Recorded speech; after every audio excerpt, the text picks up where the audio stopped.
Selamat datang di channel Code Tutorial, channel yang semoga bisa membantu permasalahan kalian. Nah, langsung aja di video kali ini Code Tutorial akan memberitahu kalian bagaimana cara uninstall atau melepas mencopot aplikasi yang ada di laptop atau komputer kalian yang udah tidak terpakai atau udah tidak digunakan ya. Intinya kita akan belajar bagaimana cara menguninstall.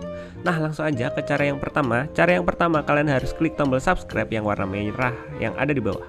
Nah, kemudian kalian ke bagian pojok kanan bawah yang bagian start ini, yang gambar logo Windows ini. Kalian pilih. Kemudian kalian pilih yang gear ini guys, atau setting ini guys. Nah, kemudian kalian pilih aplikasi yang ini guys, app ini guys. Nah, setelah itu kalian scroll ke bawah atau kalian ke bawahin. Nah, setelah itu kalian pilih program atau aplikasi yang ingin kalian uninstall atau kalian lepas guys. Nah, di sini Code Tutorial akan memberikan contoh. Code Tutorial akan melepas atau uninstall WhatsApp ya guys ya. Nah, jadi kita tinggal klik WhatsApp-nya, kemudian kita tinggal uninstall atau kita copot ya guys ya.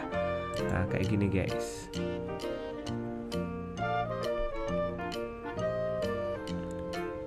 Nah, setelah kalian uninstall, klik, kemudian akan hilang seperti ini. Itu tandanya udah teruninstall atau udah terlepas, udah hilang lah, pokoknya udah terhapus. Nah, gitu guys caranya.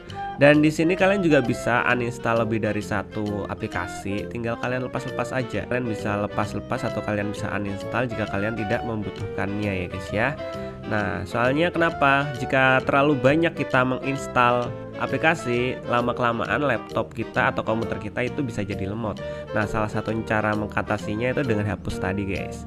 Nah, mungkin sampai segitu aja videonya Code Tutorial. Jika kalian ada pertanyaan tentang tutorial lainnya, kalian bisa komentar di bawah, atau kalian bisa request atau tanya-tanya tentang tutorial yang kalian masih bingung tentang video ini. Mungkin kalian bisa komentar di bawah juga. So thank you, see you di next video, bye bye.